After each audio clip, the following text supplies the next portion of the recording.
Hey, from New Jersey, it's the SNL Nerds, a show where two comics from New Jersey nerd out about Saturday Night Live. I'm your co-host, John Trumbull. And I'm your co-host, Darren Patterson. How you doing, Darren? Doing good. Happy holidays, sir. Happy holiday to you and yours. It's Christmas right time. Back at you, buddy. Yeah. Right back at you. Uh-huh. Got the Yuletide log all aflame. Got carolers and fa la lying. Candy cane, and it's all about. And it's Christmas time. It's Christmas time. Right. Yeah. Why didn't you just go into Robert Goulet there? Like, it's Christmas time. It's Christmas time. La da dee, la da da doo. Robert Goulet or Charlton Heston? I'm not sure which. It's a little bit of. It's Christmas time. Get your sticking paws off me, you damn dirty ape! It's a madhouse! A madhouse! Now there's a Christmas movie for you. Enough with the Die Hard is a Christmas movie thing. Let's make Planet of the Apes a Christmas movie, right? You know what, dude? Planet of the Elves. Ooh, nice, right? It writes itself. It does. It shouldn't, but it does. Yeah, and at the end of the movie, he's walking on the beach. He sees a giant inflatable Santa, like one of those lawn Santas. Mm-hmm. And it's like he realized he'd never left Earth. He was here all along. He's been on the North Pole the whole time. Yes. You maniacs! You blew it up! Damn you all to hell! And Santa's like Dr. Zaius. Yes. Dr. Zaius. Ooh, Dr. Zaius. Dr. Zaius. Anyway, so yeah, it's big goings on in the world of SNL. There was some major news that broke just a day or two before this last episode of SNL aired. Bowen Yang announced that he was leaving the show. Yeah, how wild is that? So when the lineup for this show was announced, Ariana Grande and Cher, a lot of eagle-eyed, devotees to SNL were kind of saying to themselves, Ariana Grande is very good friends with Bowen, and Cher is a, musical legend, also a, icon in the, gay and queer circles and community. This would, if Bowen were to leave the show, this would seem like the show to leave on. People were rumblings. There was rumblings. And then, yes, sure enough, the news dropped on Friday that he was leaving. And then on Saturday morning, he confirmed it on his Instagrams. Yep. Wow. Yeah, it was something else. So John, what do you think about all this? What do you think about when you hear the news, and what are your thoughts on the departure of Mr. Bowen Yang? I'm glad you asked, Darren. Because I do have a few thoughts. Okay. I mean, my feeling is mostly like, oh, gee, that's too bad. I'll miss him, but I also like that he didn't overstay his welcome. He's been in the cast for 6.5 years. I think that's a good amount. So yeah, I'll miss him on the show, but I wish him well. So yeah. I mean, that's my basic feeling. Yeah, I'm the same way. I'm not mad at this at all. Bowen is. I feel like he's put in time, put in the work, made his stamp on the show. Solidified his legacy. Of course, the first Asian cast member of the SNL. It's so hard to believe. Yeah, isn't it? It's wild. One of the first openly gay cast members, and I really appreciated kind of what he gave the show. Because before him, whenever SNL would do a sketch about gay or queer people, they were always kind of the butt of the joke, or the jokes would be like, "Ha ha, he's gay." That's two dudes kissing is funny. But he kind of did this thing where he was doing sketches that sort of gave us a look into queer culture and the viewpoints of which I don't think had ever been really done before in the show. They were all before that, all the sketches were sketches about gay people written by straight people. And yeah, very true. Very true. Yeah, so with Bowen, he kind of gave us this sort of look into this, gay culture, with the iceberg, or what the Sarah Lee sketch, must get rid of toxic in community. And like, I don't know, Hmm. he really kind of gave the show like a little something it's never really had before. And then, like, I think it's all the better for it. I mean, if you think about it, it's weird. It's so wild that at one point we had three openly gay cast members on the show, like with Bowen, Punky, and Kate. And like, I Yeah, that's never true. happened on the show before, and like I don't think it's ever even happened on any like sketch comedy show before. Like, Well, I mean, outside of something like the what was the show that Kate did before she came to SNL, the Big Gay Sketch Show, I think it was oh called. right, shit, sorry, Yeah, yes, that. All right, I take that back. I'm I take that assuming back. the entire cast of that show is gay. I I, must confess, I've never watched it, but yeah, judging but from the title, yeah, it's if it's not, it's false advertising then. they're Uh, missing a bet. I Yeah. mean, but yeah, I mean, all that to say is, I will miss Bowen, but this feels right. This feels like the right time to leave. Like, mhm. he's the show's biggest star. He has like tons of opportunities now. His podcast is really taking off. I think him and his podcast co-host Matt Rogers are signed to write a movie and star in it, and he's in Mm. movies now and commercials. Like, it's time. It's time. I feel this is right, and I wish him nothing but the best. But yeah, it's time to graduate from high school. I also feel like a bit of a kinship with him in a weird way because he got bumped up to a cast member not too long after we started the podcast. Oh, that's So right. he's been around on SNL for pretty much the entirety of the SNL Nerds podcast. Because I remember on one of the early episodes, I think it was like when Michael Keaton hosted, you were like, "Oh yeah, the guy who played Kim Jong Un in this sketch, who's Bowen Yang, who's one of the writers," and I was like, "Oh, that's neat." And then not long after that, he became a full cast member. So yeah, it Yeah, was. look at that. What our little boys all grows up. Look at Yeah, that. it's kind of weird to think that we've been around for the entirety of somebody's tenure on SNL, but Yeah, I guess that's yeah. happened a couple times now. I guess so. I mean, with cast members that weren't on the cast for very long. Yeah. But Yeah, yeah, that is kind of wild. Wow, look at that. Well, that's well. Let's get into the episode. We'll talk about. We'll get to gush more about Bowen and yeah. all and There's a all. lot of Bowen goodbye stuff in Mm, this, as you might expect, because usually when we know it's a cast member's last episode, we have a few things that are there just for them.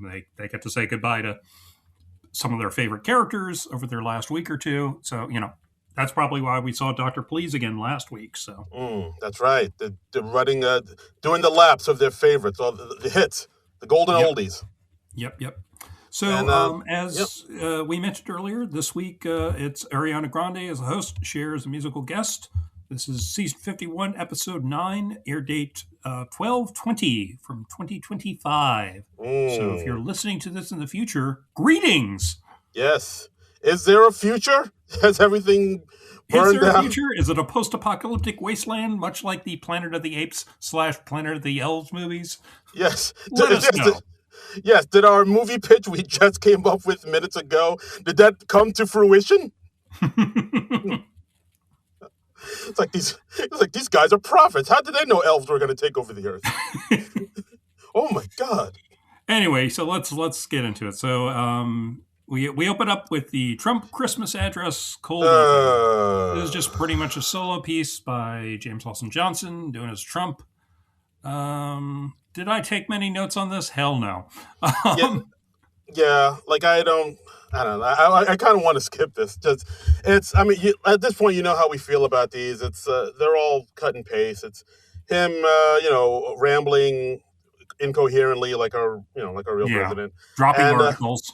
yeah, dropping articles. So the economy's fine. It's close. It's getting closer to fine. Indigo girls and just Yeah, like random, words of word salad and yeah. yeah. Blah, blah, blah. Let's see. I It's have here in my notes my own version of nativity. Men from the Middle East give me gifts, and it's not bad. Also it's talked not about the yeah. renaming of the Kennedy Center, which happened Uh, this week, amazingly. It's now uh, the Trump Kennedy Center for the Arts, no homo. Decent enough gag. He also talked about the release of the Epstein files. He says, my second favorite R word, redacted. and then he talks about how he's inventing his own Hunger Games. I guess because he has some of those uh, what do you call them? The fighters Oh, the coming to the White UFC. House. Yeah, UFC fighters. Yeah, Yeah, I think I don't know what I try not to watch the real news because like I never come away from it happy. I just yeah. The one of the there's a fellow I follow his blog, Mark Evanier. He's a writer of comics and TV shows and stuff, and he says that his rule for himself is he will allow himself a half hour per day to write or think about Donald Trump, and then after that he just puts his mind on other things. And that seems like a healthy way to do it. yeah. I mean, even a half hour. It's like, oh, you sure? Yeah, well, a That seems like too maximum much. half hour. I don't feel like Okay. he's like, oh, I haven't thought of my full half hour of Donald Trump. Okay. All right. So okay. So if he Limiting himself to a half hour, I guess I yeah. should say. So if he taps out at like 5 minutes, it's like, all right, well that's all I can handle right now. I get Yeah, yeah. exactly. And I I think get that's fine, honestly. yeah. Exactly. Because I don't think anybody should be waterboarding themselves with news about our president at this time. Like yeah, because I mean, it's very depressing and overwhelming, and I mean, yeah, it makes you feel very powerless because there's all this shit going on, and you can't do you can do very very little about it. I mean, outside of yeah. voting and attending No Kings protests, and I don't know, calling your representatives. I mean, there are things we can do, but yeah, even that seems limited. No, But absolutely. Absolutely. Rock anyway, the I vote, mean, y'all. look, our usual objections apply. It's a barely exaggerated version of what actually happened this week. I feel like they could be getting so much more creative with this stuff, and I feel like you have to really, I don't know, like he's talking about how he's inventing his own Hunger Games. Let's see that. Let's see Trump do the Hunger Games. Yeah. Let's push this even further. Let's go way out there. I mean, I know the costume department would love to do wacky costumes that you see in like the Hunger Games movies, Yeah. and Dude, and like have Trump have people literally fighting to the death at the Trump Kennedy Center for the Arts. No homo. I yeah, mean, he's literally they're just sort of it's all tell no show. Like yeah, they're talking about all these things that he's doing. It's like, well, why don't you just make a sketch about what he's talking about and then go nuts.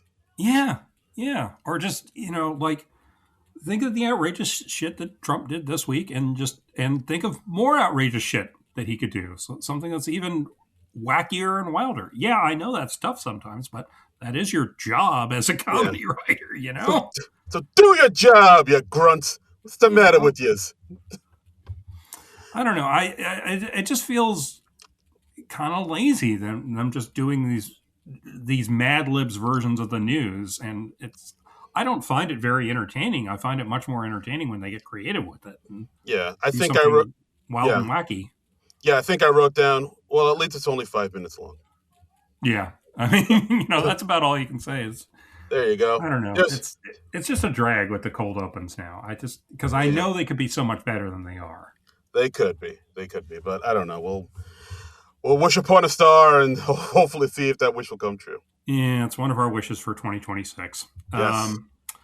Next up, we got the Ariana Grande monologue. Mm. She comes out and gives a monologue, as the hostess want to do. Yeah. She talks about how people were wondering if she's gonna come back and do Domingo, and she Hmm. says, "Well, no, I don't think so." Lord knows everyone else has, am I Hey-o! right? Domingo has a lot of sex, people. Yeah. See. And yeah, she says, "I don't think so because when something's perfect, why make a sequel?" That's Right. why I'm in Meet the Parents 4, which she did just finish filming recently. And Right. Is she playing like Ben Stiller's daughter or something like that? I don't think so. I think she's playing some other character. See, when she said that Oh. joke, I thought she was referring to Wicked for Good, the Wicked sequel, and then she did a There little seems to okey be doke. some debate about this. Yeah. I mean, Yeah, because I think Wicked for Good isn't technically a sequel. I think it's like the second half of the first part yeah, well, I mean, of it's Wicked. based on the Broadway musical, and from what I understand, they just sort of split the Broadway musical in half and expanded it to make two movies out of it so they could milk it even more than they already were. So, No, I believe the people. I believe they said they really wanted to explore the lore and really get into the fine details of the relationship between Elphaba and Galinda. So that's why. oh, Not well, I stand corrected. they didn't do it for money. Why would they do Oh, that? yeah, you're right. You're right. Hollywood never does anything for money. No, we're not Pure, doing it's this. pure artistic merit Yeah, all the way. we're not doing this for money. We're doing this for a shitload of money. I knew you'd get that one, John. Slam dunk. High Yeah, five. that's yeah. But I mean, I took that joke as like the surface thing of them just kind of admitting that Domingo thing is very played out, and that Yeah. they went to the well a few too many times for that, like Yeah. six. Um, Yeah.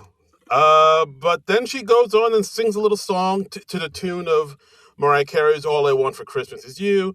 But mhm. she's singing about how she doesn't know what to get her cousin's boyfriend. And then the whole Right. song basically becomes, what do you get for those people in your lives you don't really know that well?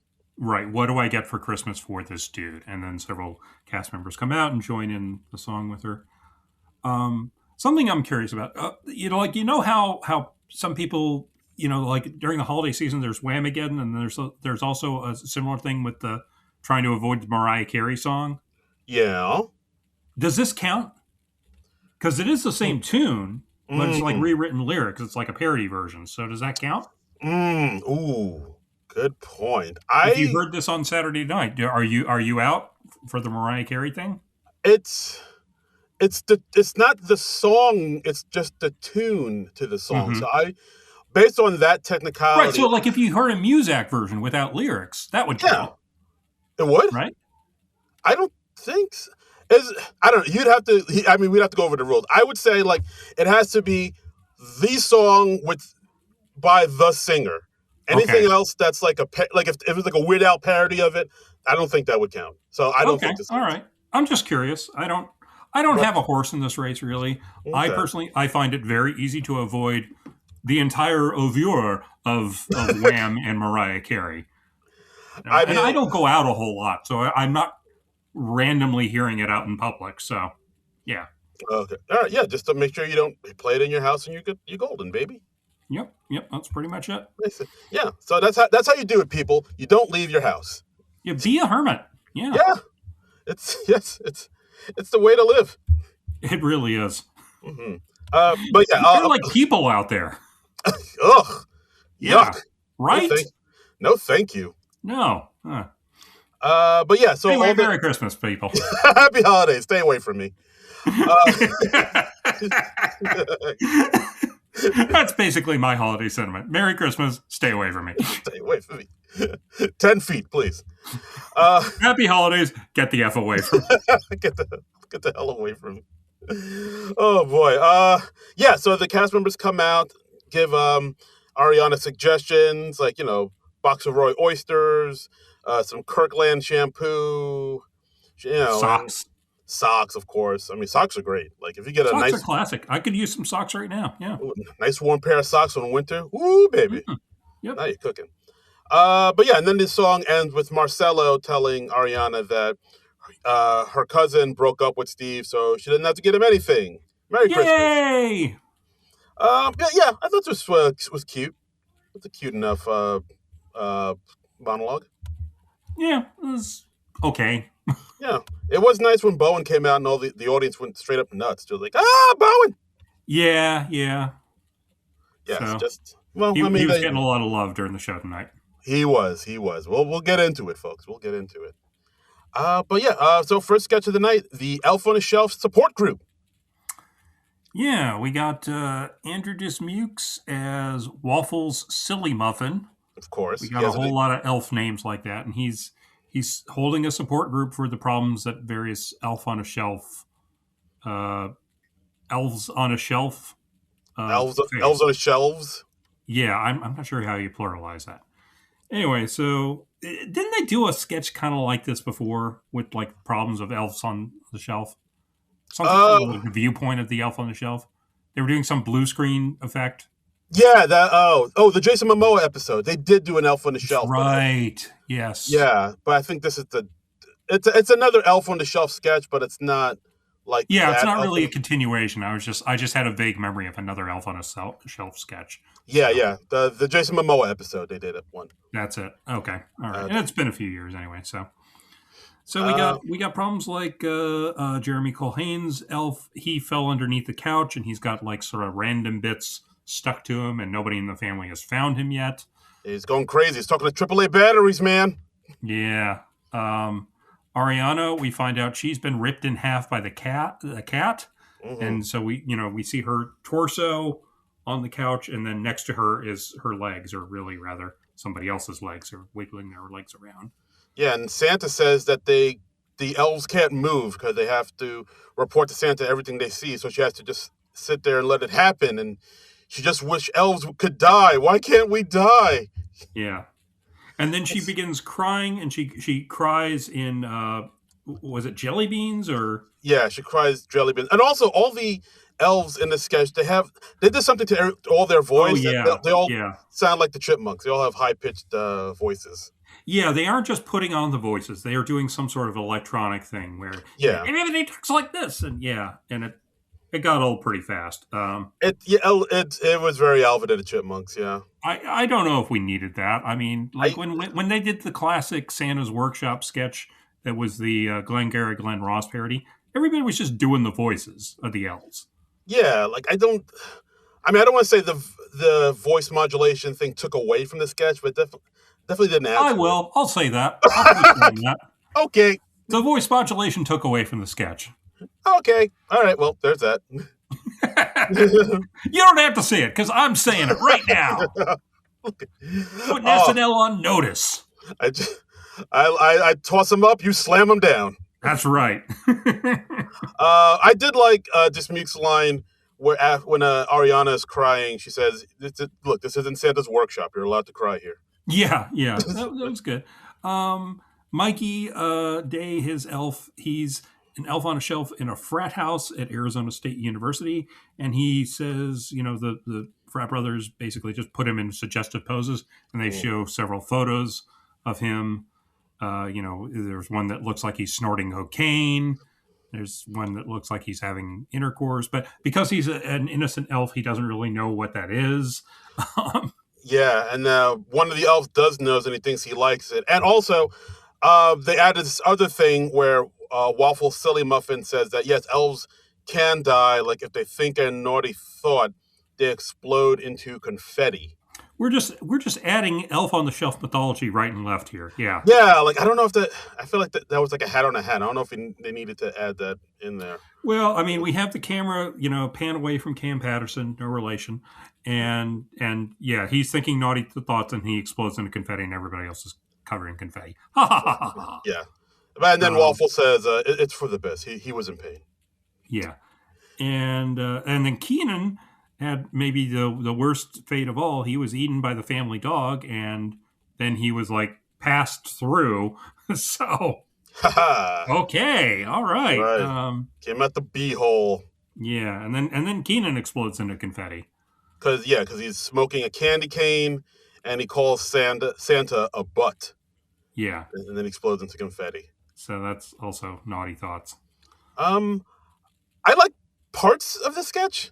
I liked like the first half of it. I thought it started well enough, but yeah, I thought it went kind of astray by the end. Yeah, yeah. There was a lot of stuff I liked in the sketch, but like the whole thing with the confetti, I was like, all right, well, that's another thing they're throwing in there. Like Yeah, like you said, it was kind of a hat on a hat. yeah, like I felt like if they kept a little more tighter, more contained to just the group, it would have been you would have been able to find more comedy in there. Yep. But not a terrible sketch. Yeah. But No, not terrible, but also just sort of okay, which can yeah. be almost more frustrating. Oh boy.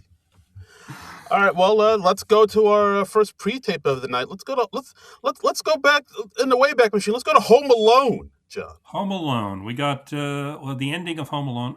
Actually, I'll just say what I assume is the ending of Home Alone because I've never actually watched the movie Home Alone. What? No, I've never seen it. Why not? Wow. It's the Well, biggest. look, that movie came out in what, like 1990? Yeah, I think so. So I was 18. I'm not going to see like Home Alone as an 18-year-old. You Oh, know, I'm sorry. Too badass for that. I was You're too badass. That's right. you're, Yeah, you're out there, at the malt shop, in your I was cruiser with your leather. smoking clove cigarettes, wearing leather jackets. You Just know, leaning hassling against. anybody who gave me lip. Hey, get out of here, old man. Amscray. That's what I was about. Just Yeah. it's a straight up a rebel without a cause. Just a I hooligan. wasn't living the Home Alone life. Yeah. So no, I've never seen it. And also that's one of those movies that just became so successful and omnipresent that it became like an act of defiance to not see it. Like Oh. I was just never especially interested in it. Oh, I'm okay. sure if I ever sat down and watched it, I would be like, okay, yeah, that's entertaining. But I also feel like I more or less know the deal because of cultural osmosis, you know? All right, fair enough. Wow, this is interesting. All right, I mean, I just feel like everybody's. Oh yeah, it came out in 1990. Yeah, yeah. I feel Yeah, like just most everybody everybody's. has. I Yeah, yeah. look, I'm an outlier. I realize this. I'm Okay. fine with it. All right. Okay. I'm okay. Look, Yeah. I've spent what is it, like 35 odd years not seeing Home Alone. I'm content with this decision. Okay. All right, man. Well, your loss. I don't feel like I'm really missing out, you know. Okay. It was fun. I think I remember I I don't saw this. doubt it's fun. Yeah, yeah. I saw this in the theater with my mom, and it's like it's a wacky good old time. I'm just surprised because it's like one of the biggest movies of the '90s. Like, It but is, yes. okay. I mean, there are All right. tons of big movies I've never seen. I've never watched Titanic all the way through. That's that's a little more understandable, I guess, Yeah. because Because it got so big, I feel like, yeah, okay, I got the gist of it. yeah. Like, let me guess, the boat sinks at the end. Okay, Right. You know. okay, okay. Anyway, so we got Ariana Grande as Kevin. End of the movie, it's Christmas Day. His family returns. Yeah, we see Ashley Padilla as the mom, the Catherine O'Hara role, Mhm. and looks for Kevin. Kevin runs down. I would say also like they got the hair, makeup, and wardrobe down pretty tight. Oh Like, yeah, yeah. No, they nailed the look of it. yeah, yeah, and yeah. So mom and Kevin hug. Then the rest of the family comes home too. We see Mhm. Colin Jost as Buzz, the bully older A mean brother. older brother. Yeah. Ooh, Buzz! I hate Buzz. Oh. Wait, Urgh, shaking my fist. I yeah. assume I hate Buzz. I mean, Yeah. Yeah. He's like, hey, butthead. yeah. He's that type of dude. Okay. Uh, Yeah. yeah. See, So, yeah. If you put it in terms of Back to the Future, that'll get. Yeah. okay. Think Biff. Hmm. He's like that. But yeah, so the family got there this morning because they took the morning flight that the mom didn't want to wait for. Because in the movie, the mom was so eager to get home to see her child, like Hmm. she hitchhiked the ride with I believe the polka king, and that's where you see the John Candy cameo, and like she Oh, hitched the I ride didn't with know them. that there was a John Candy cameo in Home Alone. Well, John now Candy. you've ruined that for me. You were never gonna see it. You just said you were never gonna see I it. went 35 years, You just and said now you've ruined the one bit of surprise that movie held for me. you How just dare said you? you How just dare you, sir? no. You just said you weren't gonna see it. I said I was unlikely to see it. Son of a bitch. Okay. So, So so, so the mom comes home on her own flight because she cares more about the kid than the rest of the family. yeah, Got it. no, I don't think she didn't fly. She took she hitched a ride with like a polka band and like that Weren't they going like overseas to Paris or something? Though they I haven't seen it in a while. But yeah, I I think they thought were they were going overseas. overseas. I think they were overseas, but then either way, I don't know. She caught a ride with the Polka King, and Hmm. and she got home. She's been up for 72 hours. Right, The dad goes to put his coat away, and she's like, "Wait, Dad, I forgot." And of course, you see yeah, the house is still booby trapped from all the burglars, and the right. family Defeating slowly the wet bandits. the wet Yeah. band. See, the wet bandits. So there you Well, go. again, cultural osmosis, man. Yeah. Okay. So yeah, so dad opens the closet, triggers a flamethrower to dad's head. His head gets set on fire. Yeah. Uh, One of the kids, And Jeremy and Cole, as soon as you see this, you're like, oh shit, Sarah Sherman had a hand in writing this. Okay, yeah, body possibly horror, got it. body horror. So yeah, so Jeremy Colhane was a kid, freaks out. He walks backwards, slips on some Hot Wheels, falls, smashes his head on the piano, is dead. Family freaks out. They try to put out Dad with the fire extinguisher. Oh no, the fire extinguisher is filled with kerosene. Fire gets digging. Yeah. He's more on fire. His whole torso's on fire now, and yeah. Flame Uh, on. Sarah slips backwards on some marbles. She goes down a chute down into the furnace. She catches on fire. A lot of people on fire in this thing. Fire's a big thing in this thing. Yeah, Tommy Brennan runs to get water, trips over some wire, takes some nails to the face from a nail gun. yeah. Yikes. Yikes on bikes. And Colin Jost Buzz. He goes to the phone, Yeah. and He picks they're up the like, receiver, and that yeah, triggers a chainsaw that falls from mhm, the ceiling on a string, ends up swinging, cuts off both of Bowen Yang's arms. right, Blood flies everywhere. Swinging paint can almost hits Buzz, but that triggers a box fan to fall on Buzz, and it chops him down to the ground right. from head to toe. Yep. Yikes. Yeah, and at this point, that's where the neighbor, who in the movie, Kevin was afraid of his neighbor because he heard stories about him, how he's like the weird old man neighbor. But Okay. like he got to know him, and he found out he's actually a nice guy who's like looking to reconcile with his son, and the neighbor actually Aw. does help him. The neighbor actually helps him out later on in the movie. But anyway, the old man with Does he kill people like in this sketch? no, he Does he beat does. anybody to death with a shovel? He does not beat anyone to death with a shovel. No, Oh, okay. it's a PG movie, Joe. Well, I want to see it somewhat less now. Yeah. I'm sorry. All right. But yeah, so the old man with the shovel comes in and is like, hey, good news. I reconciled with my son. Bam, he gets decapitated by the buzzsaw. Hmm. And, yeah, and then we see that the whole thing was actually the mother's hallucination because she's been up for 72 hours and she's wacky. And but yeah, she says, yeah, sorry, we left you alone, Kevin. Merry Christmas. Merry Christmas. And a happy New Year. We see that the neighbor pops out of nowhere with the shovel. The mom and Kevin scream. The old man screamed out of terror and just instinctively knocked them both out with the shovel. And he says, "Oh no, I've killed again," and he runs away. Yeah. Pretty good sketch. Pretty Yeah, wild. I would say it was my favorite of the week. I Ooh. enjoyed it, but I didn't like the ending. I didn't like that they wimped out at the end. I didn't. I don't care for like ending it with like, oh, it was a dream, and then Uh, oh, and here's this other. I feel like if you're gonna do this, if you're gonna be this outrageous, go all the way with it. You know? um, yeah. I guess maybe they thought. See, I don't want to say that. Oh, they thought maybe, mutilating and murdering an entire family is too dark. But then it ends with them, with the mom and Kevin getting killed anyway. So like, Yeah, I don't know what the flip. Uh, exactly. I don't feel like we hmm. needed the dream sequence bit at all. I mean, Yeah, this is that's like a few years ago. Do you remember the Dead Poet Society parody they did? The Farewell, Mr. Bunting, I think it was called. yes, of course. Oh, Captain, my Yeah, Captain. and like everybody gets heinously uh, slaughtered in that, and like the same with the Christmas Carol parody they did with Steve Martin and Martin Short a Yeah, year yeah, or two yeah, back. I mean, just go all the way with it. I don't. Yeah, I don't like the sketch wimping out and being like, oh, it was just a dream. yeah.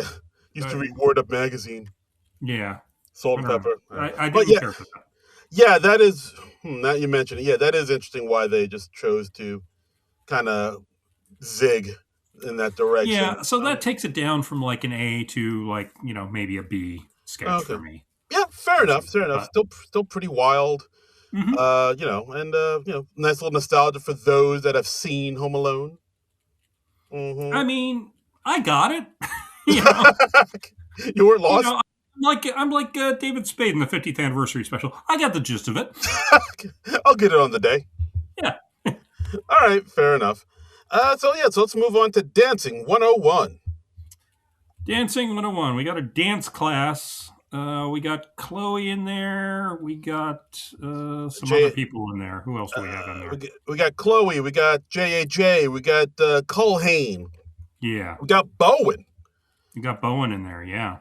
Yeah, and then like all of them are talking about these new amazing dance instructors. I hear they're amazing, and Yeah, of course Bowen says, "Amazing, huh? Try pretty good."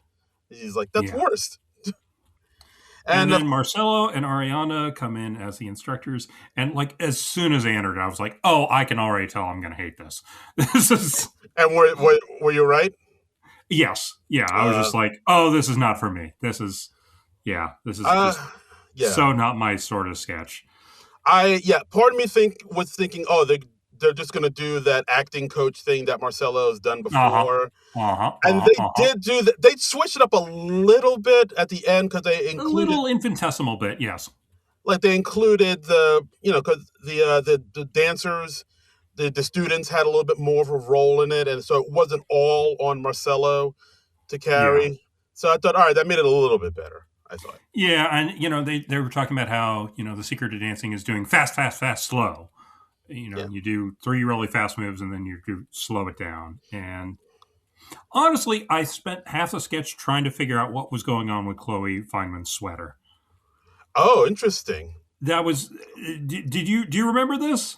It was like red, but that's all I really It was remember. red, but she had like this one super baggy puffy sleeve, and then it was like tight on the other side. It was Oh, so weird. I've never seen a design like it. I was like, is this a comedy sketch sweater or are like people actually wearing sweaters like this?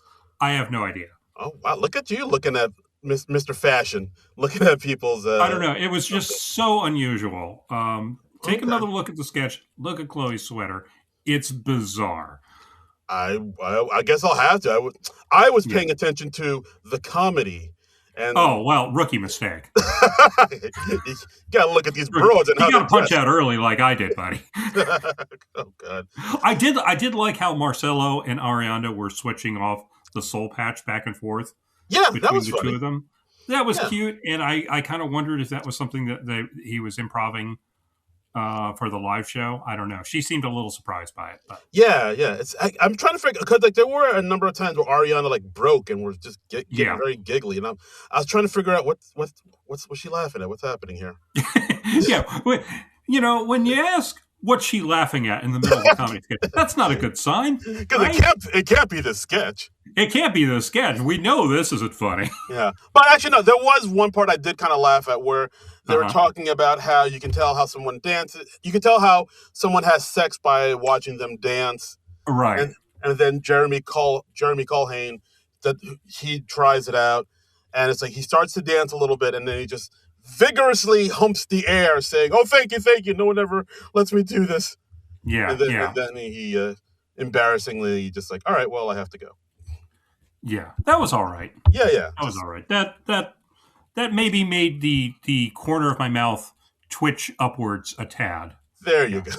And the Grinch's heart grew 3 times that Slow down. day. Damn. We went from Grinch to Chris Rock. That's right. Slow Bang. down. I think it's already clear that high school was busting my ass. Nice. But yeah, I thought the sketch was okay. I mean, the fact that Hmm. they kind of spread it out so everybody had a little bit something to do, and it wasn't all just on Marcelo's shoulders, made it a little bit better. Yeah. Yeah. But yeah, I thought it was okay. So Yeah, next, it was all right. It wasn't my thing. I mean, all right, honestly, I thought it was kind of bad, but okay. All right, well, yeah. there's one sketch coming up where I wasn't crazy about, but we'll get there. We'll Oh, get there. okay. Oh, just the one. Yeah, I'm feeling generous. Okay. All right. All I'm right. I'm in the Hmm. Christmas spirit. I'm feeling I'm generous. scanning ahead now. I'm trying to think. I see a couple candidates. Which Ooh, hmm. okay, all Did right. did this sketch involve a trial? Oh no, that's the one I know you didn't like. Yeah, I mean, I also did not like that one. But anyway, but Okay, that's a little ahead. okay, all right. But so next up, random duets Christmas spectacular, Yeah, and this is in the tradition of David Bowie and Bing Crosby. so Uh, random. so who sang "Little Drummer Boy" together and brilliantly parodied a number of years ago by Will Ferrell and John C. Riley Mm. for "Funny or Die." Look that up if you haven't seen it. It's wonderful. So they Indeed. were just like, let's have more really random singers, and it's another one of those impression off sketches, Right. So here we get Bob Dylan and Katy Perry. We see right? Ariana doing her Katy Perry impression, dressed up in an Hmm. astronaut uniform because That Katy was a Perry. nice touch. Yeah, Yeah, yeah. She went to space for like 20 minutes. yeah. Uh, She's an astronaut now. yeah, yeah. She's an astronaut now, and therefore she dates the Canadian Prime Minister. That's how it works. 2025. It's wild, baby. Yep. Yeah. Then we have Bruce Springsteen and Bad Bunny. Bruce Springsteen saying, "Hey, my father was an elf. He'd be up at the North Pole making toys, but like all my stories, that's not true." And And Marcelo doing Bad Bunny. We got I, Kate Bush and Yoko Ono. That was Sarah and Bowen. That was one of my favorite pairings, I think. I would say so. Like, I don't know how That many was one of people the are. funnier ones. Yeah, like I don't know how many people are super familiar with Kate Bush because, like, I feel like people just know her from the "Running Up That Hill" song, but like, Yeah, she's had a bit of a resurgence lately because of the running up that hill was used on Stranger Things, I think it was. yeah, but like in this part, she was kind of singing her "Wuthering Heights" song to a Christmas thing, Uh and she huh. was doing that interpretive dancing. If you watched her video, you can see that Sarah Sherman would kind of nailed it with the, Hmm. artsy fartsy interpretive dance that Kate Bush does, and of course, Yeah. Bowen's Yoko Ono is just him screaming and screeching insane nonsense. Just, Chef's kiss. Yes. just Right. Right. that's Yoko Ono. We had Keenan as Stevie Wonder and Benson Boone, who I was like, wait, who? And then I looked up the name and I was like, wait, wait, well, yeah, Benson Boone. He was a guy who he was on SNL like towards the end of last season, and he jumps on things and does backflips and shit. Yeah, Yes, I remember him vaguely. Yes, yeah, backflip boy. backflip dude. Yeah. Yes, So I think yeah, I even kind of liked his music, yeah, but the name just did not stick in my head really. So I was like, woo. yeah. So yeah, so in this part, as we see Benson Boone doing a backflip, crash lands on Stevie's keyboard and just lies motionless on the ground. Right, and Stevie does like a play-by-play, implying that he can actually see. Um, Yeah, like I was gonna see there was a picture of this that I was gonna use for mhm. the like whenever after the episode comes on, I always put up saying, "Hey, the episode just ended. Uh, reach out to us on Thoughts, Blue Sky." comments, Yeah, drop yeah, us a line. We'll read them on the next episode. I've seen them. I'm familiar with your work. yeah, Yeah. and I always put a picture for it just to sort of what I thought was the funniest thing of the night. And I was gonna put a picture of that of Benson Boone lying motionless on the ground, but like Blue Hmm. Sky wouldn't let me do it. They said, "Oh, it got flagged for like disturbing content or something." Really? It did. Huh. I was shocked. I was Wasn't like, that like a dummy? yeah, I think. I don't know if it was That's so wild. yeah. I was like, come on, it's no blood. It's just a dude, possibly dead on the ground. That's so weird. Yeah. What is going? Oh, It's come so on. weird the things that get flagged. I remember like maybe a year ago I was doing a thread about Star Trek and I used like a still from the Next Generation episode Yesterday's Enterprise and it Right. was a still of like Will Riker lying dead and he has some sort of wound I think on his neck or his forehead or something like that.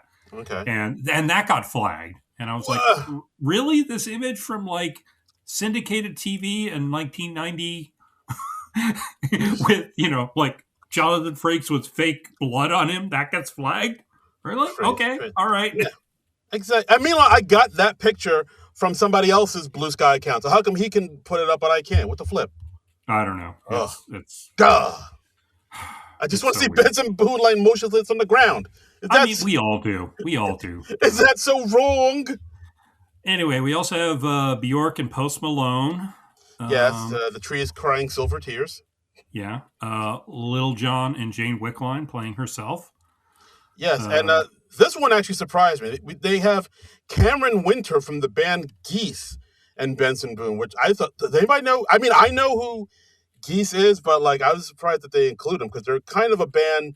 They're not super obscure. They're kind of on the rise, but they're definitely not like in the mainstream. it did not ring a bell with me, so I was just like, I don't know who this is. Right, I remember Benson Boone from the last couple things. right, So and of course he did a flip and crashed into a tree onto the ground. Which yeah, I'm a simple man. Like a man falling to the ground will make me laugh. we do like a good pratfall here at the Right, like SNL Nerds. Yeah. exactly. And then this whole thing ends with Andrea Bocelli and Celine Dion singing a Hanukkah duet. Mm-hmm. A world of chocolate coins where children eat yummy latkes. Right. And yeah, that one was weird because it didn't really have any jokes. It was just like genuinely good No, it singing. was just the fact that they were singing a Hanukkah song in, I think it was Italian, Yes, or and or was it French? I can't remember. I guess and French it's would make, yeah. well, Italian would make sense for him. French would make more sense for her. Oh, But may we. yeah, But yeah, and then that's it. I thought this one was okay. it was all right. They've done better, impression off type sketches before. I did like the joke they said, coming to Peacock December 33rd. That can't be right. What? Yeah. What? All right, but yeah, that was okay. All It's right, so okay. It didn't blow me away, but yeah. All right, so it's now let's fine. It's yeah. it's agreeable enough. Saturday Night Live, agreeable. Yeah. Okay, so now let's go to the one which, as soon as it came on, I was like, yeah, Trumbull's gonna have this one's not gonna be his cup of tea. It's Black Santa. Wait. Are you saying like you thought I was going to hate it just because it involved black people? No, Is that because it? Are you it saying I'm involves racist? What the hell? no, just because it involves Keenan, who happens to be black. Okay. So I like the exterior shot because it looked just like the opening of Night Court when I saw it. Okay. Yeah. Go back and look at it. Tell me you don't. Mm-mm. One Did of you like the the Night Court revival with Melissa Rauch? uh, I tried to give it a Yes. shot. I Okay. didn't. Yes. That says it all. It it's one of those things where like the chemistry was just off, and it's Yeah, it was okay. I enjoyed her, and I like Dan Larroquette and most anything. I just never found any of the new characters especially interesting. So yeah, the writing wasn't as sharp, and I mean with most TV shows, like the chemistry between the cast is like it's like paramount. Like yep, if the chemistry is not there, the show's not there, and yeah, yeah, it just was not there. I just thought it was okay, just kind of yeah. whatever. It was a decent attempt, but it's tough. It's also tough because unfortunately, so many members of the original show are no longer with us. Yeah, I mean it's only So two. They're down to two, which is oof. yeah, which is really just kind of depressing. Very much so. If you're a fan of the original show, you're just like, oh yeah, we're not going to get any cameos from Harry or Bull or Christine Sullivan or Mac or Oh, yeah. Flo. Well, Yeah, Flo was really a long shot. yeah, But she died during the original run. So did Selma. But yeah. I know. Yeah, that was. Is Art still alive? The maintenance guy? whew, that's a good question. I do not know. Ooh, let's get Art on the guys. Art, if you're out there, give us a call. Anyway, so back to this sketch. We got Black Santa. We got Keenan as the Santa Claus looking type of guy. He's, long white beard. He's in like a red velvet suit, like crushed velvet, I guess. Mm-hmm. And he's on trial for breaking and entering. And for his defense, he plays a Christmas song. He plays "Do You Believe," or is that song just called "Believe," the I Cher think song? I think it's Believe. Yeah, he sings to the Okay, tune of Cher's Believe. Do you believe I'm Black Santa Claus? That's his right. entire defense because he's Yeah, representing himself and in he's court. horribly auto-tuned. Yeah. So that was my main objection to this sketch, not the horrible auto-tune, not so much the Keenan of it all, but Oh, okay. All right. and yeah, and then it turns out he just stole women's underwear and shoes, and Yeah. And yeah, and the judge is letting him go, and the yeah, prosecutor Ariana say Grande is the judge, and as a she's like, judge, "Oh, I'm convinced. You can go, free to go." And like yes, he said, the prosecuting attorney, he's like, "Wait, no, like he's not Santa, he's a burglar, and of course yeah, Keenan says, "Well, why can't I be both? yeah, Like Santa's because you anything, just took stuff." yeah, but anything Santa could be anything you want him to be, white, black, a burglar. All you have to do is believe." Yeah, And yeah, I took women's underwear, shoes, and yoga pants. But that's what Santa could be anything. Santa could steal anything. Like these can be toys. All you got to do is believe. If you believe in black Santa Claus, yeah. so I'm guessing you enjoyed it somewhat. Um, I thought it was. Hmm. I don't want to say I liked it. I found No, it. no, you really don't. I found it charming enough. I'll say that. Okay, all right, that's fair. Yeah, like I mean, of course, I thought it was awful, but I can't say it's awful. I thought it was charming enough. Yeah, but it's not super strong. I mean, it's one that's all dependent on Keenan, pulling this off, and yeah, and it's I mean yeah, his performance is well enough, but there weren't really any surprises for me. There weren't any real twists to it. It seemed very obvious. I mean, if you showed me like the first minute or 30 seconds of this, I probably could have written the rest of the sketch.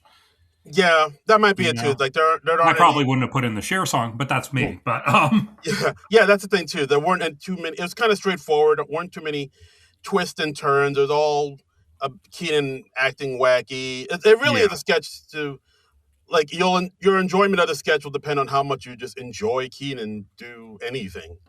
yeah, And or how much you like autotune.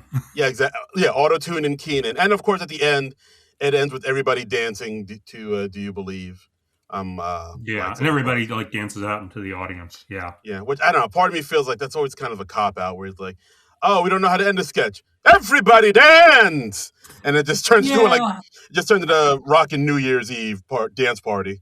And I was yeah, like, all yeah. right, all right, but not terrible. I know you think it's terrible. I would say it's. That's okay, but you're allowed to think it's not terrible. Thank you. Well, thank you, Yeah, sir. I But mean, yeah, yeah. charming enough, I'll say. Okay, charming Yeah. enough. I think it's terrible. You thought it was charming enough. Do you believe this life that love? And speaking of autotune, we have our musical Oh guest wow. of the week, Cher, who does two Christmas theme songs. She does DJ Play a Christmas Song and Run, Rudolph, Run. Yeah, both of these songs can be found on her Christmas album from 2023. Hmm. So, yeah, That's the thing that musicians do a lot. They do the Christmas album because then they can, have a perennial seller for every year. that's right. That's right. That's how you get the big bucks rolling in. That's why Mariah Carey did that. All I Want for Christmas Is You. Now she gets a check every year around this time. Cha-ching. Yep. Cha-ching! Yep. Take that shit all the way to the bank, Yep. Pretty baby. much every artist seems to do a Christmas album at some point or another, if they Mm. have the career of any appreciable length. Yeah, that's true. That's true. That's where all the money is. Like Christmas song. Yeah, I guess all the other holidays aren't as I guess maybe profitable for songwriters as Christmas is. Well, I mean, Christmas is also so associated with music too. Mm, So, fair you don't enough. you don't have like Easter carols really. Uh, Not yet. Yeah, Not until I get that started. Maybe I should do yeah. that. I'll do Easter carols because like it's an untapped resource. Well, you Ooh. do that right after the Planet of the Elves movie. So, Oh my God! To Hollywood, call me. I'm just spitting out all this gold. I did like though Ariana Grande introduced Cher's second number as the castrato Yes. from her previous sketch from one of her previous hosting gigs. Yeah, from the last time, Antonio the Castrati, Mhm. the sketch with Andy Samberg and Maya Rudolph. Yeah, that was a nice. I like that nice little nod. That's like Mhm. that's something for all the SNL nerds out there, like us. Yeah, I like that she went to the trouble of getting back into that costume for just to introduce Cher. That was kind of cool. Respect. The music, Cher's music isn't really my thing, but Yeah, yeah, I can yeah, see I, that. I enjoyed Run and Rudolph Run. It was Um, good. Yeah, I mean, and the fact that she's a woman of a certain age and she still got it. she's like 79, I believe. Yeah, She's like a few years younger than Lorne. yeah. She's up there, but Hmm.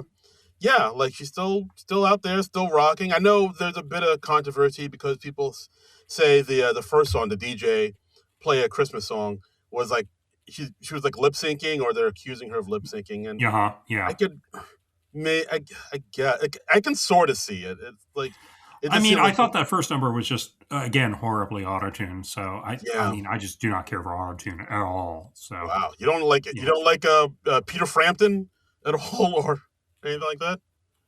What like do you feel like I do? Yeah. Do you?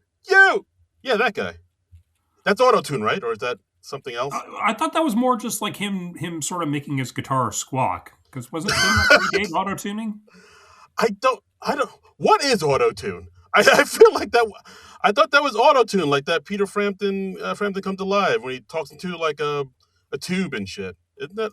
All right, you're going to make me Google autotune. No, I get don't. it. You don't I have get it. to. You I don't get have it. to. No, no, it's fine. It's fine. Okay. I mean, I know there was T-Pain. He's like the king of auto Released tune. on September 19th, 1997. So, no, Okay. it was not Peter Frampton. All right. So it's Um, not Peter Frampton. Whatever. Cher's 1998 song Believe popularized the use of autotune to deliberately distort vocals, a technique that became known as the Cher effect.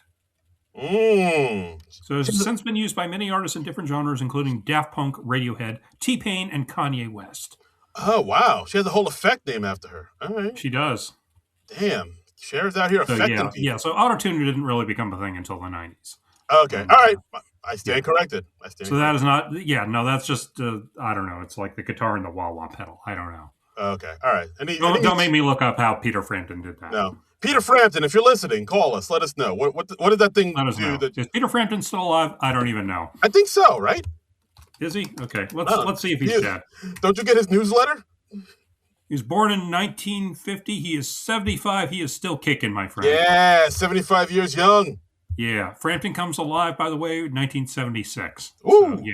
That predates autotune by like 21 years. Okay. All right. So I guess it's not autotune. So you were not only merely wrong, you were really most severely wrong. I was horrifically wrong. You were horrifically wrong. Oh, this is how I learn. This is how we learn. But yeah, Cher. I thought she was cool. No, okay. Let's tackle the big question then of the musical guest. Do you think Lorne Michaels knows who Cher is? Yeah, he has to. Yeah, I agree. Yes. I feel like he has to know who Cher is. They're like contemporaries. If for no other reason, she was on the 50th. Yeah, he was on. They're contemporaries. They're the same age. Like, I feel like they've hung out at parties at a Paul Simon's bungalow or something. Like, what do you think Lorne and Cher talk about when they run into each other at one of Paul Simon's parties? I don't know. I mean, I'm sure Paul Simon and her talk about, I want to make a bad Garfunkel, Sonny Bono, who's more. Sure, go for it. Yeah, I won't. I won't. Fruit off the tree. I won't. It's Christmas. I'm gonna be nice. All right. I'll say they talk too about much of low hanging fruit. Okay. Yes, exactly. They talk about red wine and I don't know. What did people talk about in the 70s? Polyester? I don't know. 8-track tapes. Yeah, polyester and 8-track tapes and. Yeah, there you go. Pot. I don't know. Yeah. It's too early to talk about cocaine, so. Yeah, they talk about pot, the Doobie Brothers, things like that. Platform shoes, important stuff like that. Right. The gas shortage. Is that. The Iranian hostage crisis. Of course. Sideburns, proper. Sideburns, yes. Proper sideburns maintenance. Yeah. Important things like that. Right on, baby. Anyway. Weekend update. Weekend update. Colin Jost, Michael J. Hey. Let's see. It's like it's a Christmas season. We're celebrating the man who flies through the air to visit children all over the world, Jeffrey Epstein. Yeah, them talking about the Epstein files. Che brings up how there wasn't much in there except for this one picture of Bill Clinton hugged up on Melania, and of course it's Bill Clinton and Michael Jackson. I did like Che's joke. He was talking about the statue of Barbara Rose Johns, and the statue of Thomas Jefferson nearby went, Yeah. that made me laugh. Yeah, Thomas. just kind of the delivery of it. Yeah, Thomas Jefferson. He likes that chocolate milk. And yeah. and yeah, so them doing the jokes was kind of short because we got all this other stuff to get to in the weekend update, like Che's 12-year-old nephew Tyson, played by Cam Patterson, no relation. Yeah. What are your thoughts on this? I thought the kid voice that Cam Patterson, no relation, was using was really annoying. So that was a barrier to my enjoyment. Yeah, Yeah, but I mean, it was part of the gag. I get it, and it's weird because like Yeah, Cam Patterson's real voice is just like this raspy old man voice. So yeah, to hear him talking baby talk, and yeah, he's supposed to switch between a cute kid and him threatening Santa because he didn't get a bicycle last year.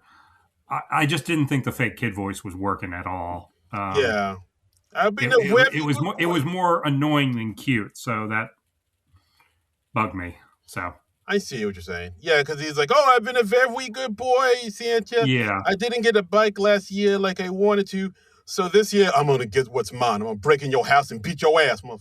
Yeah, and so yeah, I'm not a big one for the cloying fake kid voice. Like I'm talking all cute and stuff. No, no, yeah. thank you.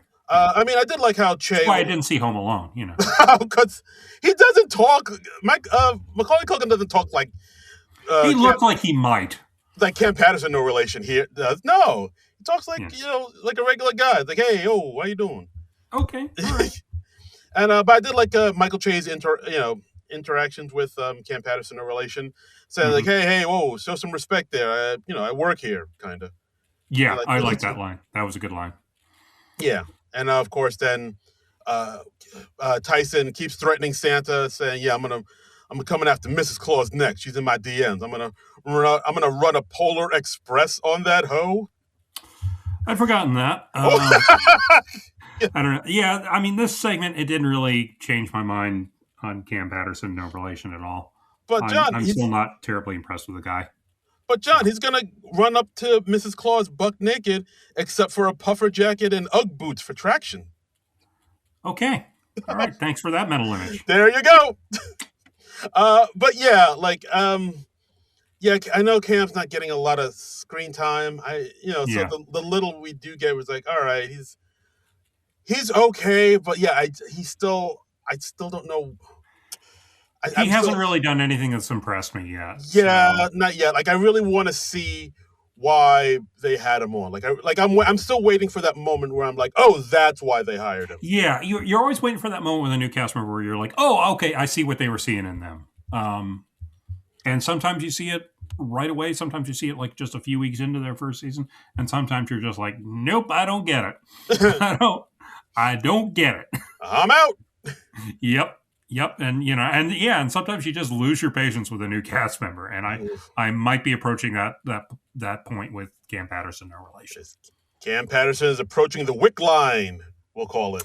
Yeah, the wick line. The wick line. You go over the wick line, between like and dislike. You cross the wick line. Don't cross the wick Oh, line. that might be too cruel. I think so. You know what? I knew I just said I was trying to be It's nicer. clever, but it is a little cruel. I know I just said I was going to be nicer because it's the holidays, but I couldn't let that joke go. I apologize, Jerry Yeah. Wickline. That was me. Look, I'm not going to promise I'm never going to revisit that gag, but because it is a good gag. But I will try to be better than that. I was like, this is kind of mean, but it's really clever. I should say it. So yeah, I agree. it's the two wolves that live inside of me, John. Yep, inside you there are two wolves. That's that dichotomy. Joke swap. Let's do a joke swap. We got a Christmas joke swap, and this is interesting because according to Late Nighter, this was actually a genuine surprise for Colin Jost Oh, this it year was. because the joke was this time around that they decided they weren't going to do it, and then Che went ahead and wrote jokes for Jost anyway.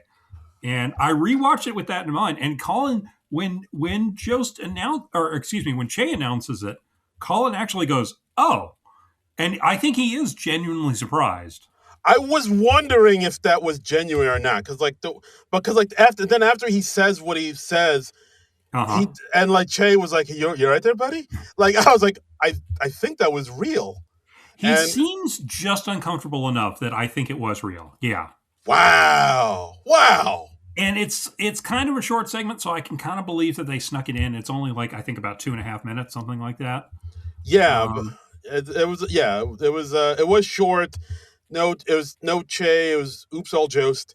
mhm. But yeah, some of these jokes are like the Archdiocese set up $3 million fund for abuse victims, and yet I get nothing for keeping my mouth shut and taking it like a champ. Yep. Jesus Christ. And he also talked about how the U.S. Mint is getting grief because there aren't enough coins that celebrate the civil rights movement. And he says, well, what about the coin that celebrates where black people actually come from? Ships. Woo! They show a coin with a ship on. And then, of course, also he reports on more women are leaving the workforce due to menopause. And then they put up a picture of Scarlett Johansson on the screen. He says, yeah, well, my gravy train is almost over. Yeah, and then he says he's got a backup.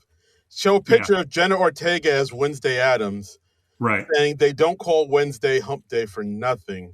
I right. heard gasps from the audience, John. I heard Did it. you? Did you now? Yeah, go back. You hear a woman go, oh! It's like, She was like fanning herself. Margaret Dumont was in the audience for SNL the other night. Yeah. Oh my! Oh, fanning herself. Mr. Yeah. Famersham. Yeah, like it was like genuine shocks and awe in the audience.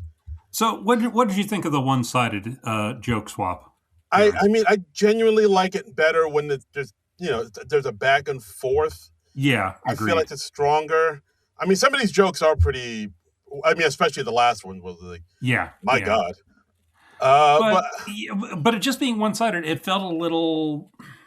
I don't know. Half-assed might be a little harsh, but yeah, it didn't feel like because we were like surprising Jost with it. Yeah, it wasn't all it could have been. So yeah, for sure, for yeah, sure. But what we got was still shocking as ever as all the other joke swap jokes. But yeah, I like it better when it's there's a little bit of give and take there. yeah, yeah. So yeah, I think the fun of it is the give and take, and yeah, when it's a one-sided thing, it is a little less fun. So Yeah, it gets a little. I mean, I'm sorry. I know it's going to weird for me saying it, but yes, it does sound a little. It is a little mean, I guess, when it's just one guy doing it. And yeah, I mean, look, hey, I love the white dude making the racist jokes as much as anybody. of I course, mean, my record bears this out, obviously. sure, of course, of course. I mean, as soon as there was a sketch called Black Santa, Darren was like, "Oh, John's gonna hate this." Because it's Keenan, not because it's the black. Okay, okay. Come on, John. You're an ally. You know what's up. Well, thank you. Okay. You're good, baby. I just wanted to get that on record. That's all good, baby. You All right. We Okay. fam. We fam. Garen's going to say nice things about me at the next meeting. Yeah. So, brothers. Mr. Trouble, he's all right. Leave him alone. he's don't hassle him too much this next time. Yeah, he's cool, baby. He's cool. Right on. He's cool. Can you dig it? Why am I just picturing everyone at the meeting with like just huge 1970s afros Yeah. with like picks Yeah. You remember the opening of and then it all becomes a roller disco. Yeah. Remember the opening of the Warriors? It's a lot like that. Oh, right. Yeah. Can you dig it? It's like that. And then me just trying to get home back to Coney Island on the trains. Sure. Yeah. Guys, watch the Warriors. You'll understand why that joke is hilarious. Yeah. It took me forever to finally see the Warriors, but I finally did sit down and watch the Warriors a year or two ago. It is a fever dream, but it is the 1970s New York. That's just wild, man. Wild times, baby. Wild times. I'm like, really? We had street gangs dressing up as in baseball uniforms with the full face makeup? Wait, that was a thing? Really? Yeah. Okay. They were roaming the streets of Little Italy, just dress up like that. All right. Trend forecasters. We have Bowen saying goodbye to another one of his, what I presume was one of his favorite characters, and we have Adie Bryant returning to do it with him. Yay! This was never my personal favorite, but I like that Bowen got to do it. So yeah, them saying things like things that are in and out. Out is mistletoe. It's a plant that makes you kiss that already exists called marijuana. Mm-hmm. Go to bed, bitch. Singing trends that are out. 1, 2, 3, 4. Just start the song already. Go to bed, bitch.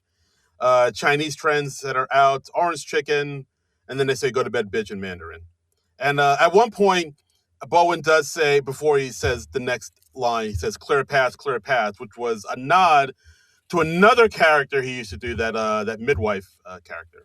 So I liked how Oh, he. that went totally over my head. Yeah, I clock that. Like, oh, you slid in that little catchphrase from your midwife character. I see what you did there, Bowen. I see you. Interesting. Mm-hmm. Very interesting. But Yes. stupid. Oh, thank you, Artie Johnson.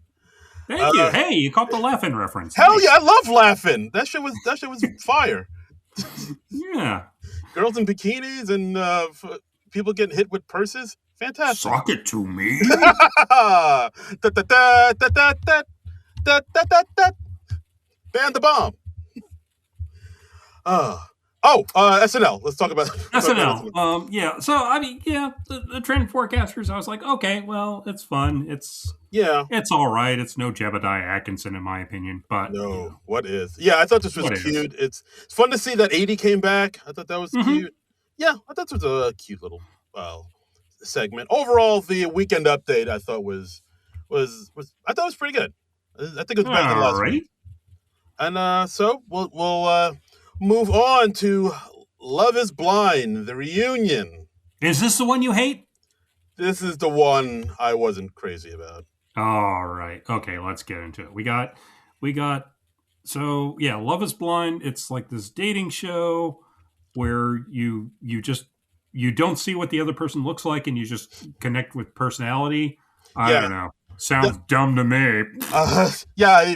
Don't get to see what somebody looks like? Boo. I need to see the goods before I purchase, right? That's Oh, right. Give me that show where like the people are dating naked. Give me yeah. that. Need to see them cans, sweetheart. Oh, Mamma mia. Suddenly I'm just hosting the show with Andrew Dice Clay. Okay. All right. Let's see the goods. Oh. Oh, let's see the goods, doll face, Marone. Anyway, I've never seen any of these dating shows. I saw a little bit of Love It's Blind, because the wife was a fan of it, and yeah, it's Okay. basically that. Like, it's two Yeah. people divided by the wall. They just talk to each other and they try to connect, and they don't see each other until I think like the very end when they decide they want to be together, and I think it ends in marriage usually or something like that. Oh, geez. See, yeah, those dating shows where you have to get engaged at the end. That's really going 0 to 60, isn't it? It really is. It really is. Yeah, that's. But I would not want to sign up for one of those. No, I wish. Yeah, I mean, in my single days, I was never that lonely. No. Yes. So yeah. I'm thinking of an old Bill Hicks routine now. All right, go for it. Well, he was like, he was talking about like people on dating shows, people on national TV begging for dates. Have some dignity, stay home and jerk off. Have some self-respect. That's a good one. I like that. Yeah. Yeah. I'm probably mangling it, but that was what old Bill Hicks had to say about the dating shows.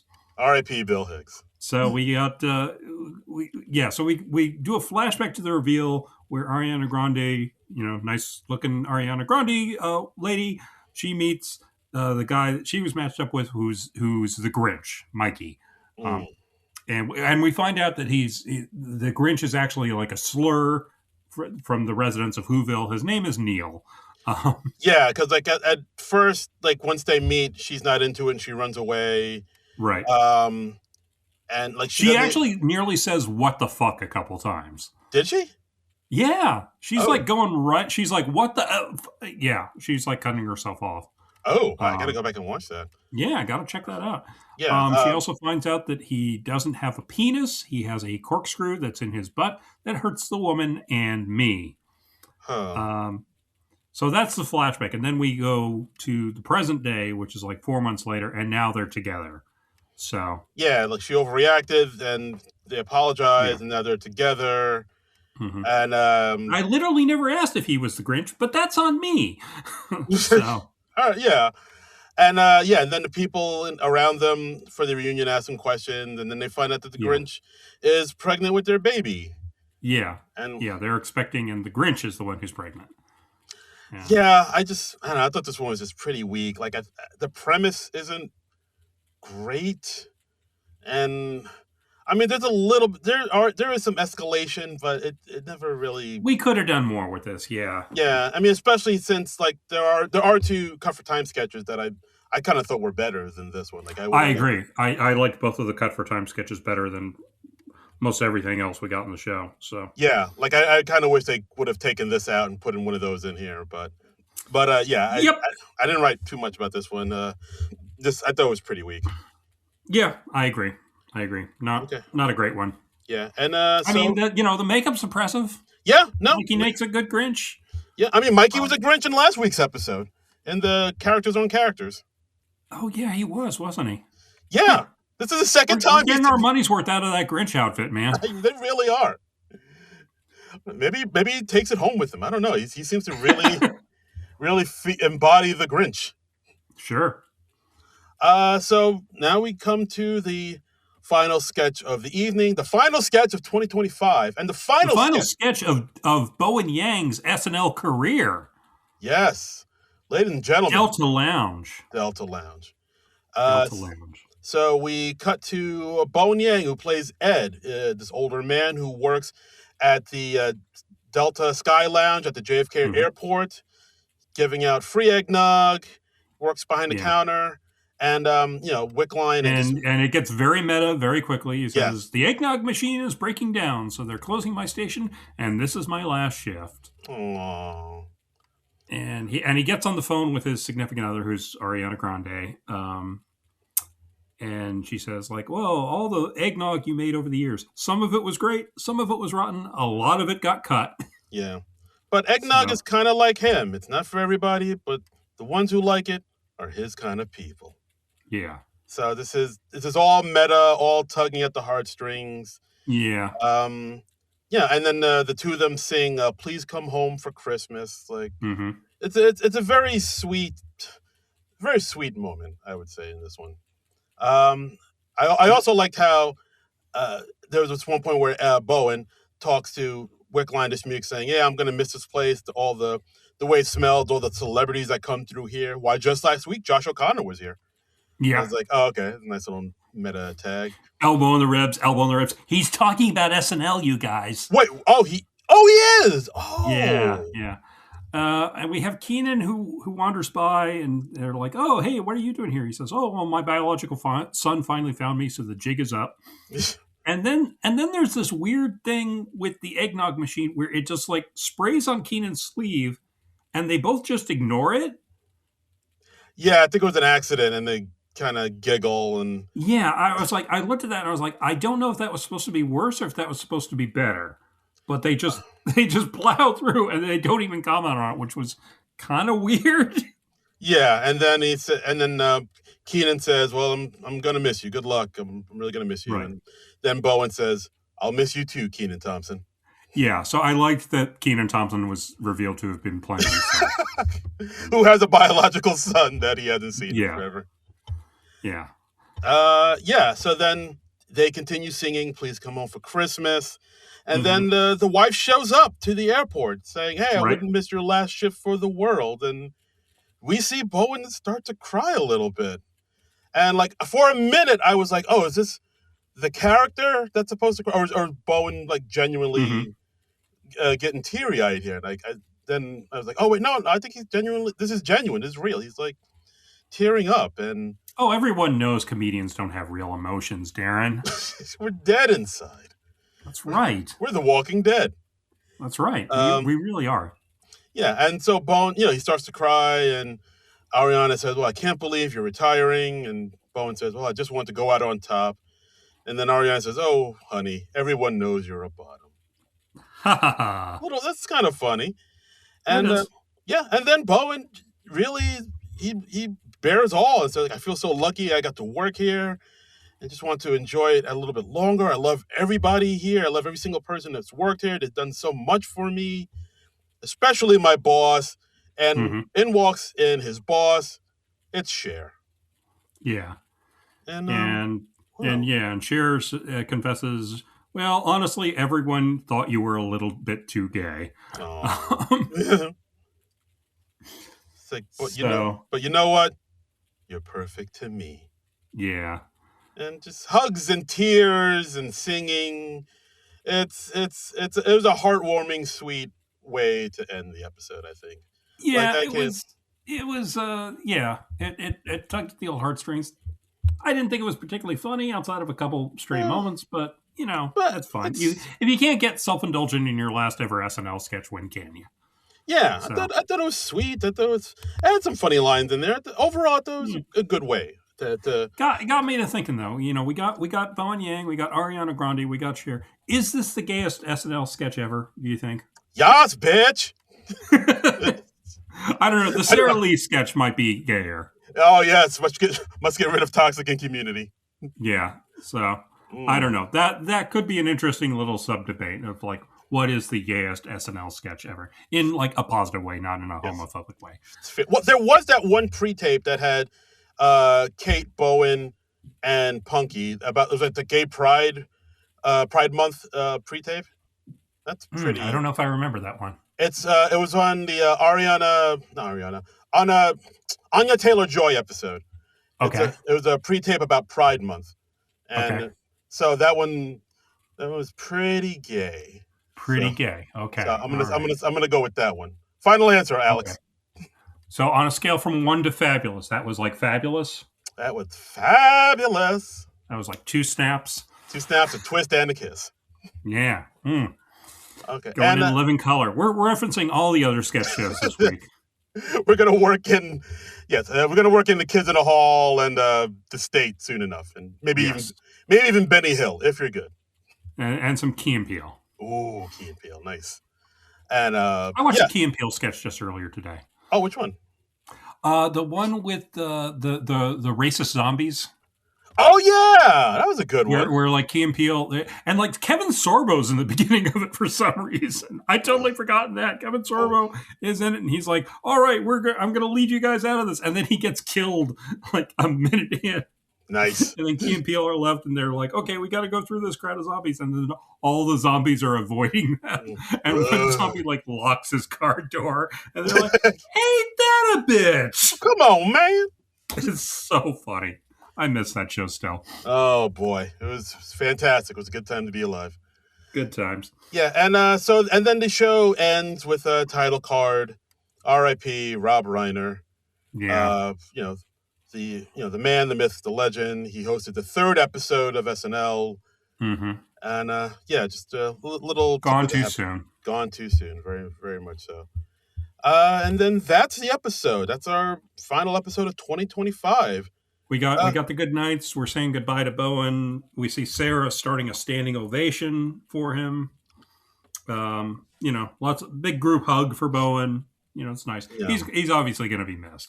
He will be missed. It seems like he went out on top. He went out before he overstayed his welcome.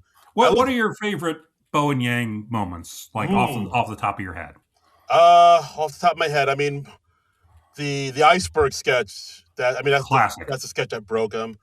Yeah. Bowen straight. I'll Bowen give it, straight. Another favorite of mine. Yes. I'll give a tip of the hat to that.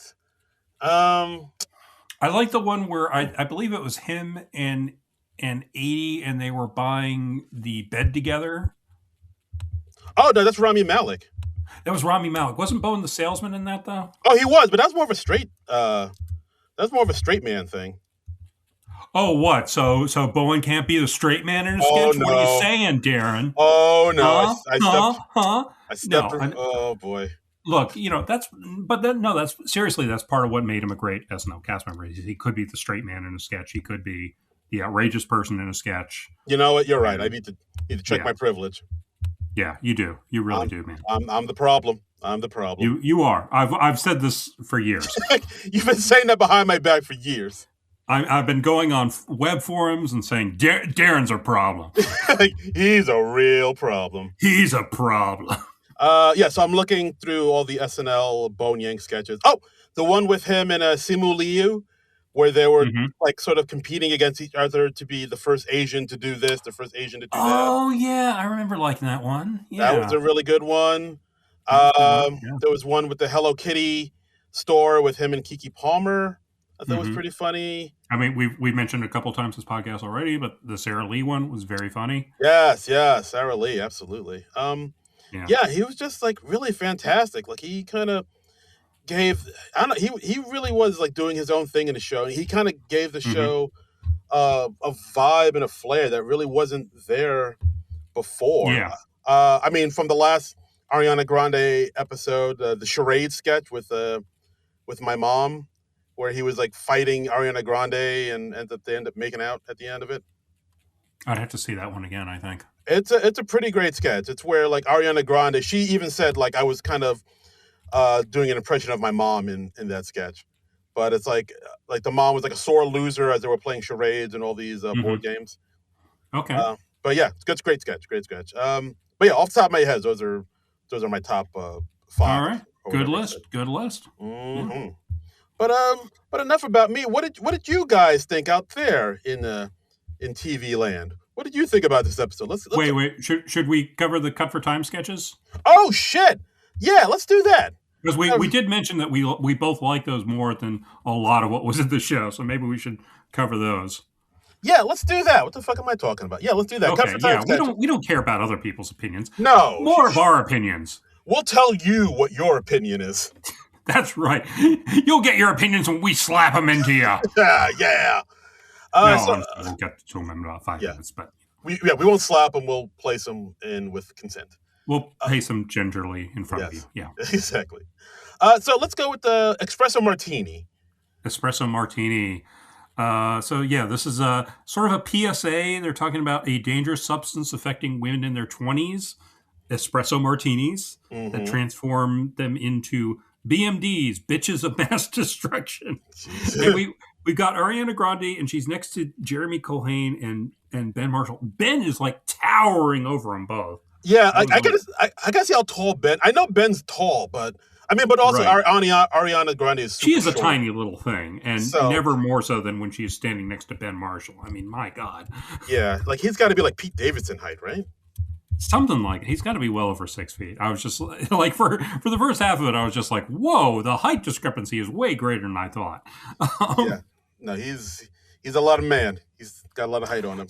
So they are advertising, because women go nuts after they have an espresso martini or two. They're advertising an espresso martini safe room Right. where the So women can get this out of their system and not publicly embarrass themselves. right, where they can just kind of detox and whatnot. Mm-hmm. They're supplied with fake phones full of Instagram stories, so they can comment without doing any real damage. Mm-hmm. They have cardboard cutouts of their boyfriends that they can take their anger out on for Right. something that they did 9 years ago. It And also comes with a thoughtful gay man behind glass. like, you're the only one who didn't wish me on my happy birthday. And it's like, bitch, I was in Greece. And And I believe they call it girly meth, which is very funny. yeah. And and then we see at the very end, it's just the two beleaguered boyfriends, Jeremy and Ben, Mm-hmm. promoting this, espresso martini detox. And then we see that Ariana has relapsed and is Yeah. drinking espresso martinis, and says that Ben looks like Pennywise took an improv class.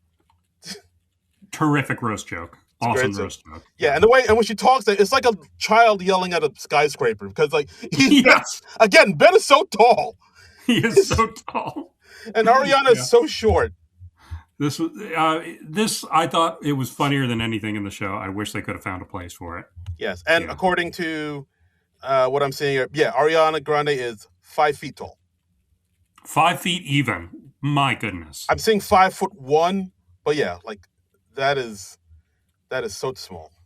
That is, yeah. And she is petite too. So it's just, Mm. yeah, she looks like a stiff wind will blow her away. Oof. Yes, just fragile. Like, I would be scared to sneeze in the same room as Ariana Grande. She would just go flying. Just, that's why she has like sandbags down wherever she goes to. Sure. break her Yeah. down. No, that's just good thinking. I mean, Yeah. just plan ahead, man. Yeah, it's like a storm. That's when the Yeah. storms are coming. Let me see. I'm curious if Ben Marshall's host is. Ben Marshall, comedian, I couldn't find his height, does but not list his height. He's not. He still has kind of a bare bones Wikipedia page. Yeah, he's not there yet. Not a bad picture though. Not a Yeah. bad picture. I've now sort of spoiled myself for our Wikipedia Ooh. uh, uh, picture thing at the end of the season. But we'll see. It could still change between now and then. We got half a year. Anything can happen, baby. Anything could happen. And these other cut for time sketch, last stop Christmas shop, where we see Sarah Sherman and Ariana as these like two balding dudes that Mm-hmm. have a Christmas tree shop, and it's a place where people go to on Christmas Day. They're open Christmas Day when you need a Yep. Christmas tree at the very last minute. Like you'll just take what they got lying around. It's like Whatever we got, that's what you're gonna get. yeah, and it's like hey, you're the one who forgot you had custody this weekend, you junkie. I like that they had a Vern Troyer memorial cactus for some reason. That was so random. It was funny. I like the character work that the two of them were doing. I enjoyed this. I did too. It was all right. I think it could have been good if they kept it in the show. I think so. Yeah, like I would have enjoyed seeing this too. I think this was both of these cover time sketches. I think were stronger than a few of the sketches we got for sure. What was your sketch of the week? I don't think we covered that. For me, I think it was Home Alone. I might say Delta Lounge just because it's so sweet. But okay, if I'm going for genuinely funny over sweet, yeah, I might go with Home Alone as well. Okay, yeah. I mean, my heart is made of stone, so yeah, I go for funny over sweet. So. Yes, but yeah, like Home Alone, just for the audaciousness of it, and it's just so damn wild. Yeah. Okay, but now we'll go to Blue Sky and see what you guys thought. See what you fine folks thought. Our good friend next door, he says that was a fun episode, super fun, just fun throughout. Ariana Grande is a great, easily the best episode of the season. Highlights were Bowen's goodbye, Cryface, Keenan as Black Santa, J.A.J.'s Bocelli voice, all of Ariana Grande, especially the reprisal of Antonio. 80 That's Bryant. Castrato, I believe. Yeah. That's the Castrato, yes. 80 Bryant. Cher. And let's see. Hot He Lion says the best episode of the season so far. Ariana has Timberlake potential, even though her Fallon Sandberg has just left. I'm not quite sure what. Oh, he means like Fallon Sandberg in terms of Bowen being her partner in sketches. Yes. He says, I'm glad Bowen got to leave on his terms. This is a cutthroat industry. Wished Heidi or Ego could have got that, but shrug. I hope you guys have a Merry Christmas. Thank you. You too. And I'm still not ready to share. Aww. Peace, heart. Someday. But yeah, like that did kind of fly through my mind where I was like, oh, I kind of wish Heidi and Ego got their goodbye episodes. Yeah, they didn't get official goodbye episodes, but yeah. But yeah, it's this business, this damn business. I mean, it wouldn't shock me if you came back to host at some point, though. So yeah, hopefully we'll see. Yeah. So our good friend Deej at Wacky Notion Productions, she sent us 3 messages saying this was a great episode to end the year on. Elf on a Shelf therapy was such a concept. Never got the appeal of it as a concept, but this took it to another level. Saw the darker side of Jane Wickline, and Ariana hugging her legs just killed me. Jeremy with the Lego, and the cheeses stuck to him. Pairing Jane and Lil Jon was inspired, as was the random pairing. Kate Bush and Yoko Ono worked. I think we now have our Cam outstanding weekend update. All right. Ooh. Okay. All right. Okay. Well, glad you liked it. Yeah, buck naked wearing Ugg boots for traction. 80 coming back, I hoped for and got. Awesome farewell to Bowen Yang. I will miss his voice on the show, but he's on to bigger things. Much love for the holidays from all of us at Wacky Notion Productions, We Heart Hater, and Saturday Night Ladies. I always appreciate your takes and the laughs you generate. You guys are part of the inspiration for Saturday Night Ladies and my first time doing a weekly podcast. Look at that, John. We're changing lives here. Oh dear, I'm sorry. Spreading like a virus. Yes, yeah. We are contagious. Get vaccinated from the SNL nerds, people. And let's see, from Drew S. Rod says, from top to bottom, best step of the year. The only sketch that didn't work was Dance Class. Everything Mm, else was funny. okay. And All right. Stephen M saying, I believe in a perfect close. Just a fun banger ep we needed. Joke swap with the tease. Decent send off for Bowen, but not the Stefan we deserved. And we also have one more comment. Someone who quoted us, Oh, S. Carr at Warm Takes, bluesky.social, says, I'm really going to miss Bowen. Signs seem to be pointing for Lorne to retire. I said ooh, it. ooh, So, damn, yo, yeah. S. Carr getting kind of controversial there. getting political. Yeah. I'm not quite sure why they think Lorne is going to retire. I mean, outside of the obvious age thing, but Yeah, like I don't if know. we're past the 50th, but Yeah, like I know they keep saying people like, oh, they're ready for him to retire, but I don't. It doesn't seem like he's gonna leave anytime soon. Which I don't. I don't know. Yeah, he's always just I don't know. Well, you know, I don't yeah, know. yeah. He always kind of hedges the question whenever it's put to him. I Yeah, mean, I'm sure he's sick of getting that question, but so yeah, but I don't know. We'll see. Will Lord stay on indefinitely? Will they be replaced with robo parts so we can live forever? I don't know. yeah. Will we someday have a SNL run by a zombie Lorne Michaels? I mean, Ooh, who can tell? who can I mean, tell? is your money on zombie Lorne Michaels, cyborg Lorne Michaels, some other artificial life extended Lorne Michaels? Who knows? Lorne Michaels' head in a floating jar. Ooh, going Futurama with it. There you Yes, go. I'm just saying the possibilities are endless. All they you have to really do is are. believe. They really are.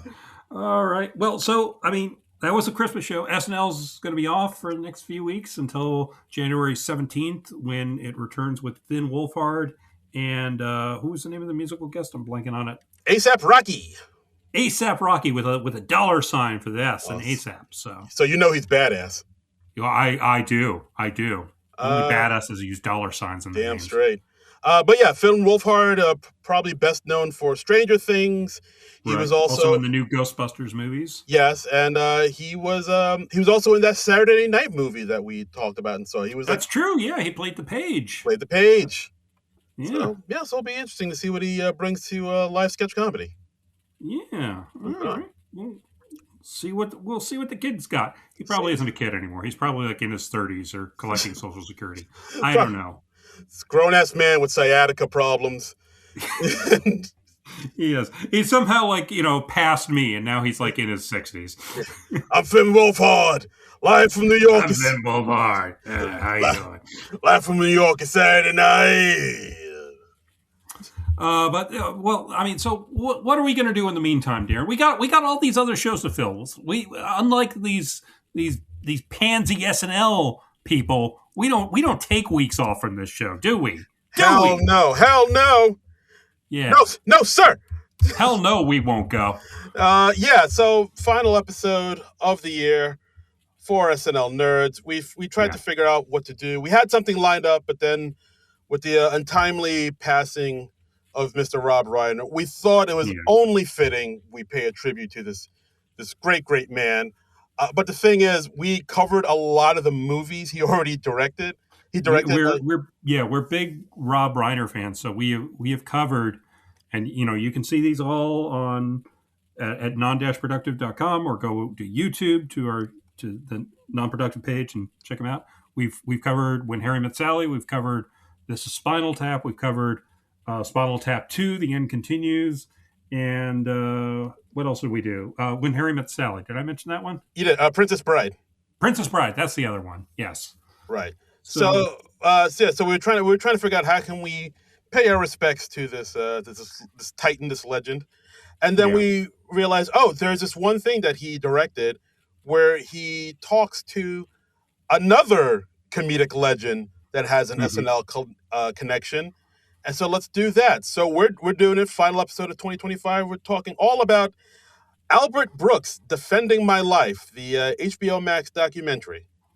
Yeah, yeah. So, and Albert Brooks, of course, did short films for SNL in the first year of the show. and the show sort of found its format more.